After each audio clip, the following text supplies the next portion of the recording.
Ben McKee, West Rucker here inside of Thompson Bowling Arena at Food City Center following Tennessee's 87-66 win over a good George Mason basketball team that is ranked inside of the top 100 of Ken Pom and Jonas Adu. He was the one of two positives coming out of that North Carolina loss. Josiah Jordan-James also played well, but Rick Barnes really spoke highly about Jonas coming out of that UNC loss, and he carried that over. Jonas did into tonight's game with a near double-double, 17 points, I believe 8 rebounds, just another efficient night for Jonas. Yeah, a lot of people talk about the things that Rick Barnes says about his team sometimes that are not pleasant. Well, sometimes he also says really pleasant things, and he's doing it for a reason. He was clearly trying to push a button there with Jonas Adu, I think, and it worked. That young guy has always had the ability to be a very, very good basketball player. The pieces are there. And again, George Mason, good team, not great team, but his aggressiveness tonight, his on both ends of the floor, just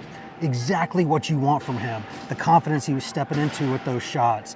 I just think the way that they play, if Adu can do what he does, helps all of that so much, because he's got to play sometimes as a 4 and a 5, and he did that really well tonight. Yeah, and even though it was George Mason, I do think it's something that you can count on and really read into, because he just did it against Zach Edey, Hunter Dickinson, and Armando Bacot. So that's 3 straight games against some of the best bigs in the country, if not the 3 best bigs in the country. And that's why Rick Barnes has now said that Jonas himself is one of the best bigs in the country, and we're going to play through him moving forward more often. And I thought you started to see that tonight. And Josiah Jordan-James, he's been really good all season long, except for the end of Maui when he had to play 3 games in 3 days. I think he's really benefiting from being able to play inside out as well. Yeah, the second and third games in Maui, I didn't really love Josiah Jordan-James the way he played in those games, but every other game this season, he's been really good. He's played the best basketball of his career, and I joked tonight, he looked like baby Draymond out there, but no cheap shots, no nut punches or anything, but just the way he was playing the game. A real point forward who can initiate the offense, who gets boards on defense, who's a connector on offense, who will take open shots and go force the ball into the paint and make good plays. That's what they need from him. If he will do that, there is not a single opponent that Josiah Jordan-James cannot do that against. He just has to keep doing it. If he does, then the trajectory of this team, it starts becoming more like the team that we thought it could be. Yeah, and the really good news to me tonight is that all 3 of the guys who were banged up, they all played. Dalton Connect does not miss any time. Tobe Awaka, he's back after 1 game out because of that ankle injury he suffered at Maui. He flirted with a double-double.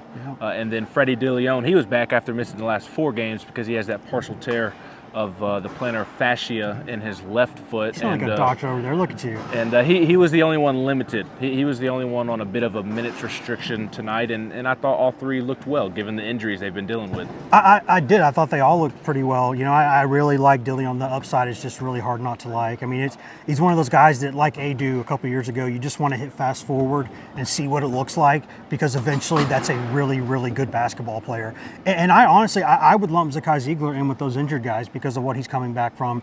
And I think the past 2 games, I think he actually played well in Chapel Hill. I look at the numbers, I look at the way of the floor, just watching the game and looking at the numbers. He wasn't bad at all in that basketball game. And tonight comes back with 28, 29 more minutes, hit a couple threes, had 6 assists, 1 turnover. He's getting closer and closer. And I think Tennessee, obviously Connect not being hurt badly is big. Awaka coming back is big. DeLeon's going to help this team.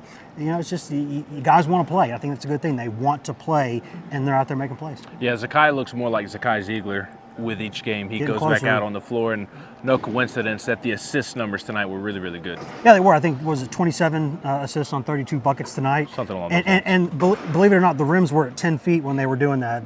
We didn't grow to 13 feet tall, but they just put this thing down. But sometimes, the way Tennessee's playing, when Tennessee's offense is what it needs to be, it's not one of those kind of dribble drive offenses. Like, I'd like Josiah Jordan-James to do that a little more often, but their offense is not designed to do that often. It's designed to spread the ball around, kicks, cuts, and they did that tonight. They did it beautifully. There were a couple possessions where they turned down good shots to get great shots, and that's what you want to see. Absolutely. Tennessee will be back in action on Saturday. Another top 25 matchup, wouldn't you know? So we will have plenty of coverage up at Go Vols 24/7. He's Wes Rucker. I'm Ben McKee.